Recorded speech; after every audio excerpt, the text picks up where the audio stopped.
Dari kawasan Ganteng Kubang, Kecamatan Gubek, Kabupaten 50 Kota ini Rata Syafam 104,2 suara negeri tercinta dakwah dan pendidikan bersama jaringan Mnet Radio Pemersatu Hati selalu dinanti.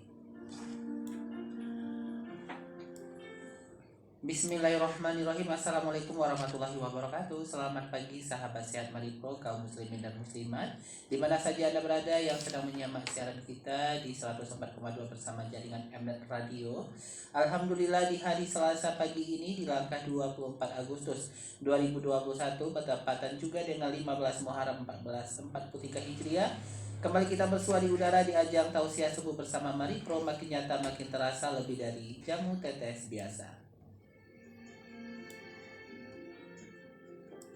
Insya Allah selama 1 jam lebih ke depan kita akan menghadirkan tausiah ke ruang dengar sahabat sehat Maripro yang tentunya bermanfaat untuk kita semua. Dan sebelumnya selamat pagi juga buat pendengar kami yang menyimak di live streaming radio jaringan Mnet ya, seperti Mama Nisma Nurmin dan juga sahabat kita lainnya yang berada di rantau. Semoga bisa melepaskan rasa rindu terhadap kampung halaman kita. Dan langsung kita sapa Ustadz yang telah hadir di studio kita. Assalamualaikum Ustadz. Waalaikumsalam warahmatullahi wabarakatuh. Sehat Ustadz? Alhamdulillah sehat. Silakan disapa dulu sahabat kita Ustadz. Assalamualaikum semuanya sahabat Maripro dimanapun Anda berada. Semoga pagi ini dalam keadaan sehat. Amin. Amin ya rabbal alamin. Apa tema kita pagi ini Ustadz? Masih golongan manusia yang mendapatkan naungan dari Allah yang kedua. Part 2 Ustadz ya? Part 2. Part 2. Oke, langsung saja Ustadz. Oke. Bismillah. Assalamualaikum warahmatullahi wabarakatuh. Alhamdulillahillazi hadana lihadza wa ma kunna linahtadiya laula an hadana Allah. Ashhadu an la ilaha illallah wa ashhadu anna Muhammadan abduhu wa rasuluhu sallallahu alaihi wasallam la nabiyya ba'dah. Allahumma fasalli wa sallim wa barik ala Muhammad wa ala alihi wa ashabihi ajma'in. Amma ba'du fa ya ibadallah, Assalamualaikum wa iyaya bittaqwallah faqad fadal muttaqun. Ittaqullah haqqa tuqatih wa la tamutunna illa wa antum muslimun. Kaum muslimin, sahabatku dimanapun Anda berada, Alhamdulillah, segala puji kita persembahkan kepada Allah Subhanahu wa Ta'ala. Segala bentuk puji itu hanya milik Allah Subhanahu wa Ta'ala. Enggak ada yang pantas untuk dipuji di atas dunia ini. Baik itu dia kaya, ataupun dia punya jabatan, ataupun dia cantik dan tampan, ataupun mempunyai suatu kelebihan, semuanya itu enggak pantas untuk mendapatkan suatu pujian dari manusia manapun. Namun di sebalik itu adalah yang pantas untuk dipuji itu tak lain dan tak bukan adalah Allah Subhanahu wa Ta'ala. Sebab kenapa? Enggak ada yang pantas untuk diagungkan oleh manusia di atas dunia ini. Kayanya belum apa-apa ketimbang kayanya Allah. Hebatnya belum apa-apa ketimbang hebatnya Allah. Sehebat-hebat manusia yang ada, yang tercipta sampai saat ini, belum ada satupun manusia yang menciptakan atau yang mampu menciptakan yang namanya roh atau nyawa. Itulah Allah Subhanahu wa Ta'ala yang mempunyai segala sesuatunya yang ada di langit dan di bumi. Allah berikan, Allah ciptakan semua di antara keduanya. Apapun makhluk Allah Subhanahu wa Ta'ala tunduk kepada Allah, kecuali manusia yang engkar kepada Allah. Makanya segala bentuk puji itu kata Allah, Alhamdulillahirabbil alamin. Segala bentuk puji itu kata Allah hanyalah milik Allah yang maha memiliki alam. Itulah Allah Subhanahu wa Ta'ala. Jadi jangan harapkan kita mendapatkan suatu pujian nggak pantas. Sehebat-hebatnya manusia belum apa-apa. Sekaya-kayanya manusia belum apa-apa. Setampan dan secantiknya manusia belum apa-apa. Bahkan manusia yang paling tampan di atas dunia ini adalah Nabi Yusuf. Dan Allah tidak akan menciptakan lagi setampan itu. Begitulah sesungguhnya ketika manusia sadar akan siapa dirinya sebetulnya, maka semua akan tunduk kepada Allah. Namun persoalannya adalah manusia banyaknya sombong. Sedikit Allah berikan suatu kelebihan, sombongnya melonjak. Sedikit Allah berikan suatu kekayaannya, sombongnya minta ampun. Sedikit Allah berikan karunia nikmat berupa pintar, jenius, hebat, cerdas, sombongnya luar biasa. Padahal sebetulnya ilmu Allah itu yang Allah berikan kepada manusia. Sehebat-hebatnya manusia di atas dunia belum seberapa Allah berikan ilmunya. Makanya Allah sebut itu kita manusia, apalagi orang-orang yang Islam yang beriman kepada Allah Subhanahu wa Ta'ala. Maka jangan jadikan nikmat Allah yang Allah titipkan kepada kita sebagai bahan untuk kesombongan kita. Apalagi sombongnya kepada Allah. Wah. Sedikit kekayaan, ibadahnya hilang. Sedikit kepintaran, sholatnya enggak jalan lagi. Sedikit kehebatan, malah puasa enggak lagi. Sedikit jabatan, malah zakatnya bertambah lengah. Ini artinya apa? Nikmat yang Allah titipkan kepada kita menjadikan kita jauh dari Allah Subhanahu wa Ta'ala. Orang seperti inilah orang yang tidak pandai bersyukur kepada Allah. Allah berikan nikmatnya malah enggak bersyukur kepada Allah. Nanti ketika Allah datangkan azabnya kepada orang-orang yang tidak bersyukur kepada Allah, maka manusia itu kebanyakan sadarnya itu kemudian. Padahal pepatah mengatakan, kalau seandainya penyesalan itu datang dahulu, itu suatu pendapatan. Tapi sesalnya itu ketika datangnya kemudian, itu adalah suatu kerugian yang tidak ada gunanya. Kaum muslimin sahabatku dimanapun Anda berada, salawat dan salam dengan ucapan Allahumma sholli ala Muhammad kita hadiahkan untuk Rasulullah Sallallahu Alaihi Wasallam. Gak ada lagi manusia, gak ada lagi nabi, gak ada lagi rasul setelah Nabi Muhammad Sallallahu Alaihi Wasallam.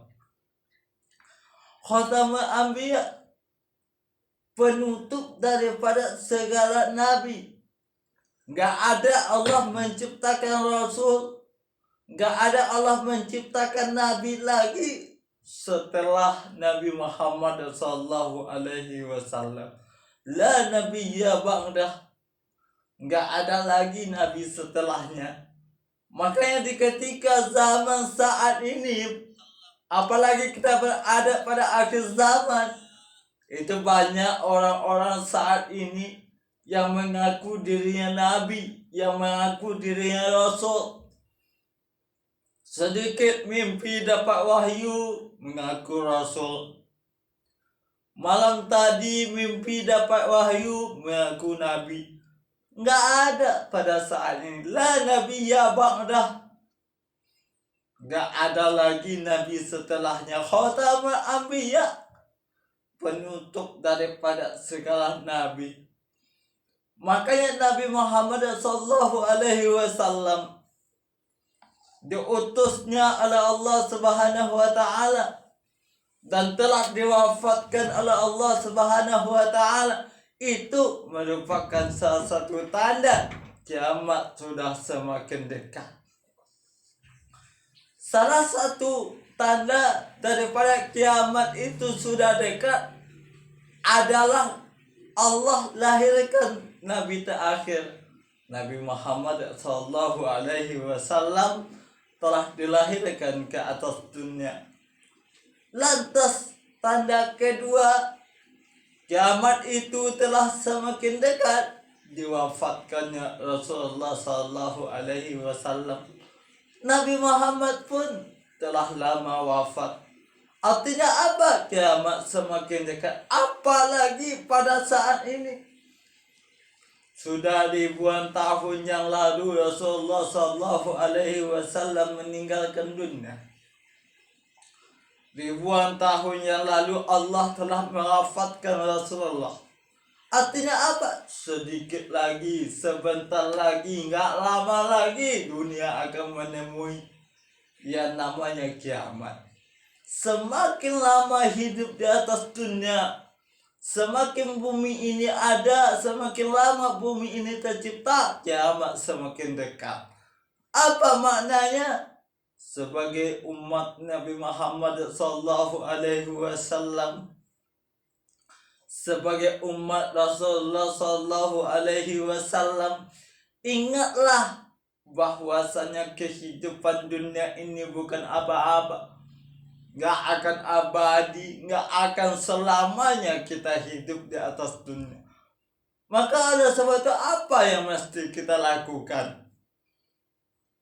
Di ketika Rasulullah telah dilahirkan ke atas dunia, di ketika Allah telah sempurnakan agama Islam, di ketika Allah telah ridhoi Islam sebagai agama kita, maka di ketika itu umatnya semestinya, seharusnya, sewajibnya menjalankan segala apa yang diperintahkan Allah dan Rasul, serta meninggalkan apa yang tidak diperbolehkan Allah dan Rasul. Gimana caranya? Mengamalkan Al-Quran dan Sunnah, menjadikan Al-Quran dan Sunnah sebagai pedoman dalam kehidupan, petunjuk dalam mengarungi kehidupan. Maka di ketika manusia ini berada dalam petunjuk Al-Quran dan Sunnah Rasul, di ketika manusia masih berpegang teguh kepada Al-Quran dan Sunnah, Rasulullah katakan lan tadillu abada. Sekali-kali kata Rasul, nggak akan pernah tersesat. Abada, abadi, selamanya. Inilah petunjuk kita. Inilah sebetulnya bacaan kita di atas dunia untuk menyelamatkan kita di akhirat. Nanti Al-Quran itu datang kepada kita di ketika kita di hari akhirat itu datang sebagai penolong. Dia akan mencari hamba-hamba Allah yang selalu hobi baca Quran. Dia tolong nanti. Dia cari hamba-hamba Allah yang cinta kepada Al-Quran. Al-Quran akan mencari kita kelak. Itulah orang-orang yang hobi, yang cinta dengan Al-Quran, mengumandangkan ayat-ayat Allah, melafazkan ayat-ayat Allah, menjadikan lidahnya basah karena ayat Allah. Nah, ini nanti kelak di akhirat dia datang kepada kita sebagai penolong bagi kita. Kalau seandainya amal kita di atas dunia belum mencukupi untuk memasuki surganya Allah, karena kita hobi baca Quran, nanti ditolongnya kita. Itulah luar biasanya perbedaan baca kitab yang diciptakan oleh manusia dengan membaca kitab dari Allah yang datangnya dari Allah Subhanahu wa Ta'ala. Beda dari segi pahala, baca Al-Quran berpahala. Dari segi ketenangan jiwa, membuat jiwa tenang. Dari segi harta benda mungkin kita lengah karena baca Al-Quran, kita cinta kepada akhirat. Itulah istimewanya Al-Quran. Berbeda dengan kitab lain, menyelamatkan kita, menyelamatkan manusia, baik dalam kehidupan dunia ataupun sampai kepada kehidupan akhirat kelak. Itulah Al-Quran. Kaum muslimin sahabatku dimanapun Anda berada, kita teringat dengan sebuah sunnah Rasulullah SAW, yaitu pergunakanlah 5 hal sebelum datang yang 5. Salah satu di antara yang 5 itu adalah, maka pergunakanlah, manfaatkanlah, maksimalkanlah masa mudamu sebelum datang masa tuamu. Kita hidup di atas dunia gak terlepas daripada yang pertama yang namanya kelahiran. Seluruh manusia yang ada di atas bumi ini hidupnya diawali dengan suatu kelahiran. Gak ada manusia yang hidup di atas dunia ini yang tidak dilahirkan. Kalau Nabi Adam bukan di atas dunia hidup awalnya, di surga. Nah, Siti Hawa begitu juga. Yang lainnya di atas dunia. Siapapun anak pertama daripada Nabi Adam sampai saat ini lahirnya semuanya di atas dunia. Seluruh manusia itu lahirnya di atas dunia, kecuali Nabi Adam dan Siti Hawa yang tidak dilahirkan tapi diciptakan langsung oleh Allah. Yang lain daripada Nabi Adam dan Siti Hawa dilahirkan. Semuanya di atas bumi, semuanya di atas dunia. Makanya dengan kelahiran itu tentulah berawal daripada bayi, tentu meningkat dalam golongan balita bawah 5 tahun. Setelah itu tumbuh menjadi anak-anak, lalu tumbuh menjadi remaja, nggak lama dewasa sampai tua, hingga akhirnya menemui yang namanya kematian. Lalu perpindahan daripada usia-usia seperti itu mendekatkan kita kepada Allah Subhanahu wa Ta'ala. Apa maknanya? Mendekatkan kepada kematian kita yang akhirnya mesti bertemu dengan hari akhirat. Kaum muslimin sahabatku dimanapun Anda berada, pada kemarin kita telah membahas paling tidak ada 7 golongan menurut Rasul, yaitu manusia yang mendapatkan naungan dari Allah Subhanahu wa Ta'ala. 7 golongan manusia yang diberikan naungan oleh Allah Subhanahu wa Ta'ala. Yang pertama, naungan itu sudah kita bahas kemarin, bahwasanya imam atau pemimpin yang adil. Ini kemarin sudah kita bahas bahwasanya yang mendapatkan naungan dari Allah Subhanahu wa Ta'ala di hari akhirat kelak itu adalah imam yang adil, pemimpin yang adil. Banyak sedikitnya, panjang atau sedikitnya telah kita bahas hari kemarin. Maka pada saat ini, menurut hadis Rasulullah SAW, bahwasanya golongan kedua yang mendapatkan naungan di hari kiamat kelak dari Allah Subhanahu wa taala adalah pemuda yang taat kepada Allah Subhanahu wa taala. Nah, inilah yang kita bahas pada saat ini.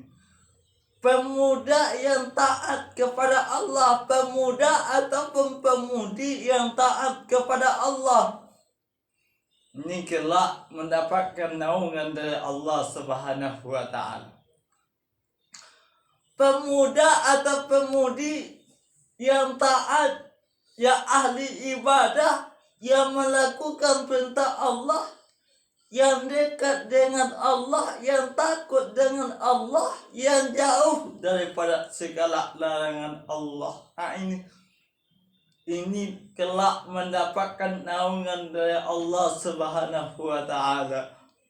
Pemuda yang taat kepada Allah, kalau seandainya yang tua, yang telah berusia lanjut ataupun di atas 50 tahun lalu taat kepada Allah, rajin sholat, rajin puasa, selalu zakat, rajin ke masjid, selalu beribadah, nggak lupa zikir, itu wajar saja. Nggak sadut kita, nggak heran kita. Kalau ada nenek-nenek lalu rajin ke masjid setiap 5 waktu sholatnya ke masjid, wah itu nggak kaget kita, nggak wah bagi kita, biasa saja. Ada kakek-kakek lalu rajin ke masjid, rajin beribadah, sedekah dan sebagainya, biasa saja. Kenapa? Karena mereka sudah tua. Kalau sudah tua itu mereka sadar sudah mendekati yang namanya kematian, wajar saja. Nggak ada orang yang salut dengan orang yang sudah tua lalu rajin beribadah, nggak ada, biasa saja. Bahkan itu sudah mutlak, sudah harus. Tapi kalau seandainya pemuda ataupun pemudi yang usianya masih muda, yang kuat, yang begitu bertenaga, lalu rajin ke masjid, taat kepada Allah Subhanahu wa taala, rajin sholat, puasanya selalu, begitu juga amal sedekahnya, selalu berbuat baik kepada orang lain, ahli ibadah. Nah, ini orang yang taat, pemuda ataupun pemudi yang taat kepada Allah. Ini jarang kita temukan pada saat ini. Palingan dalam 100 cuma 1 orang. Itu pun kalau ada. Itulah bedanya. Seorang pemuda dan pemudi, kenapa jarang taat kepada Allah kita temukan? Karena masa muda itu penuh dengan suatu tantangan, penuh dengan rintangan. Apalagi pada saat ini zamannya globalisasi, zamannya modern serba canggih, penuh dengan godaan dunia. Baik itu mungkin dari segi suatu hal yang membuat manusia jauh dari Allah, ataupun berupa alat elektronik mungkin, ataupun komunikasi yang canggih pada saat ini, ataupun pergaulan muda-mudi pada saat ini, ataupun kemajuan teknologi yang ada saat ini, semua yang mengganggu manusia, memberikan suatu pengaruh kepada manusia. Siapapun manusianya, apalagi pemuda dan pemudi, memberikan suatu dampak kepada kehidupan mereka.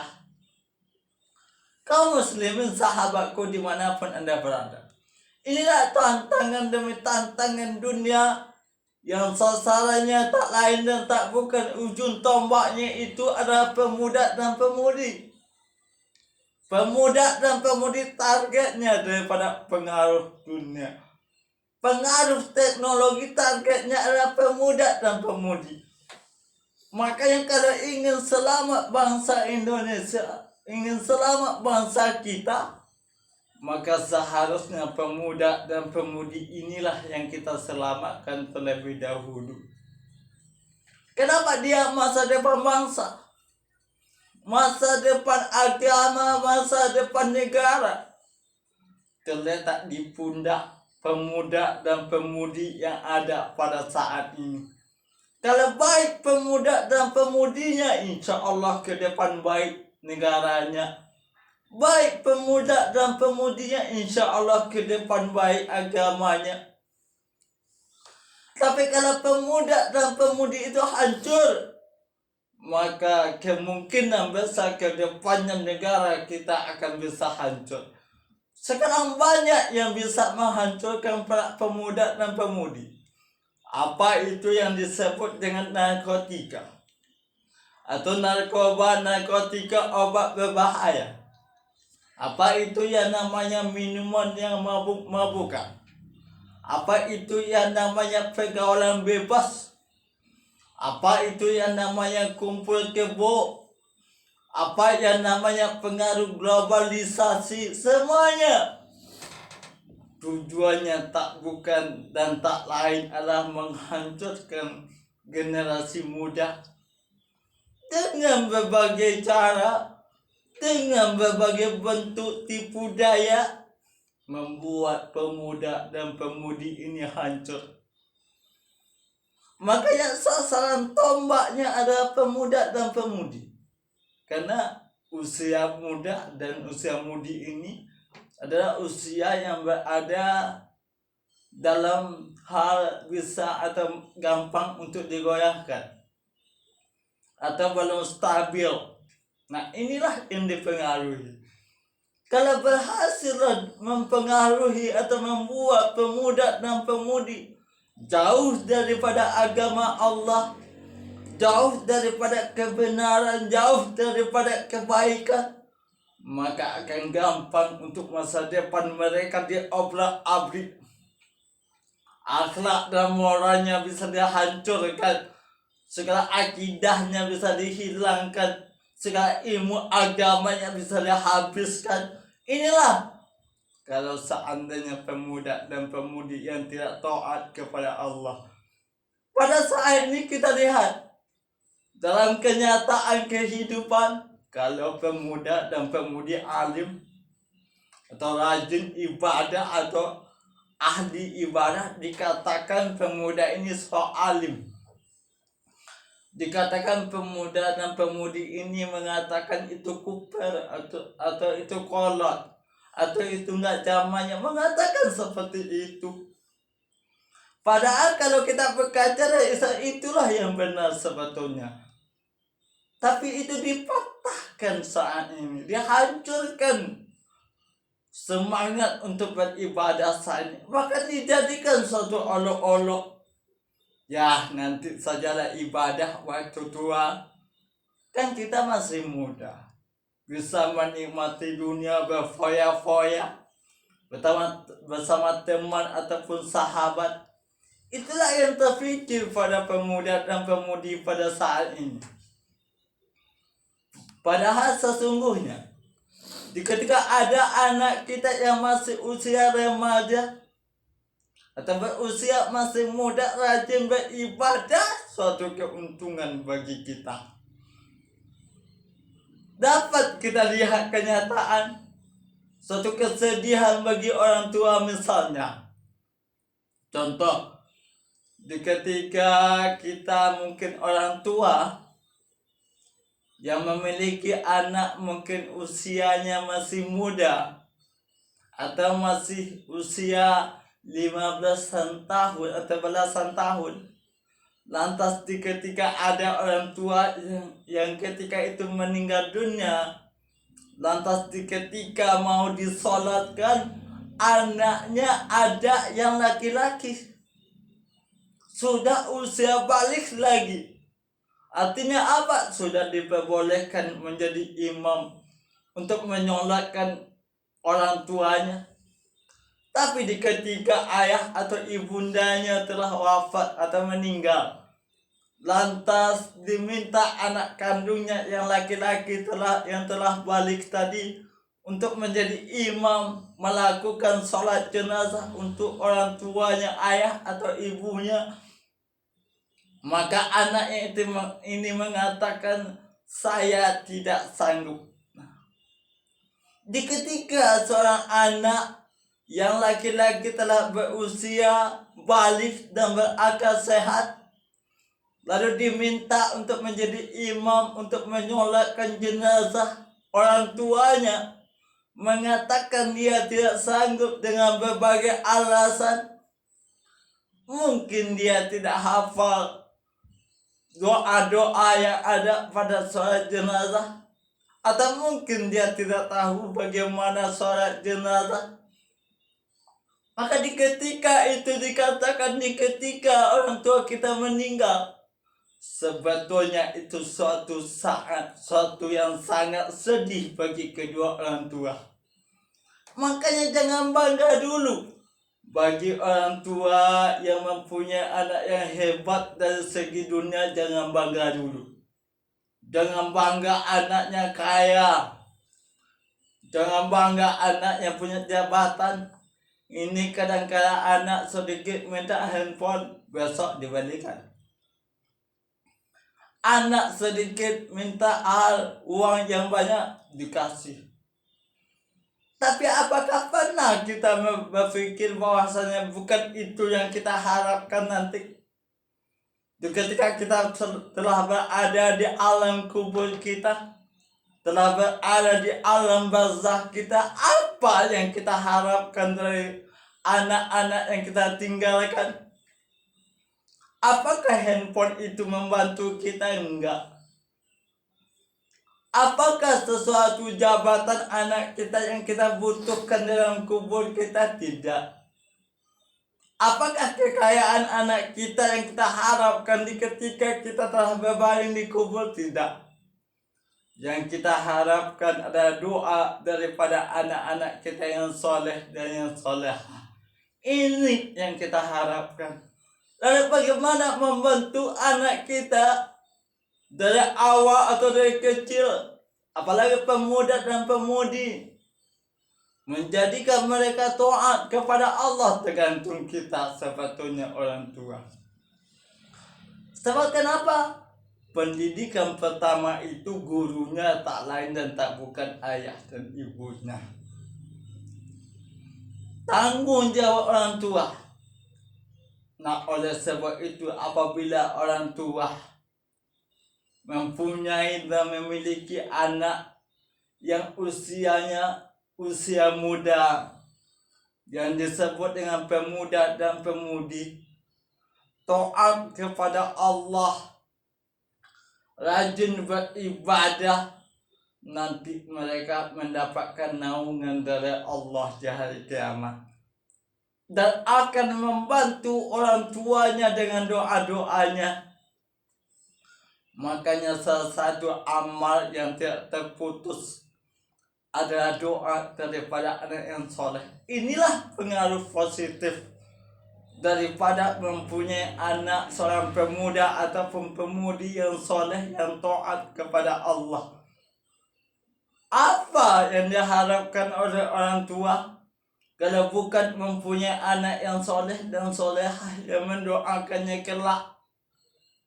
Di sana banyak orang tua yang meninggal dunia menyesal di dalam kubur karena tidak mampu mendidik dan menjadikan anaknya menjadi anak yang soleh dan yang solehah. Ini suatu kerugian bagi mereka.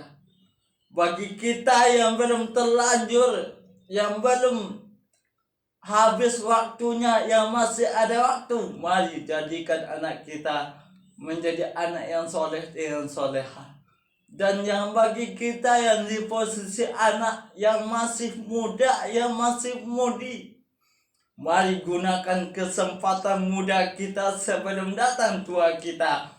Jangan jadikan usaha muda kita berfoya-foya dalam urusan dunia. Kembalikan semuanya kepada Allah Subhanahu wa Ta'ala, agar kita beruntung dunia dan beruntung dalam kehidupan akhirat.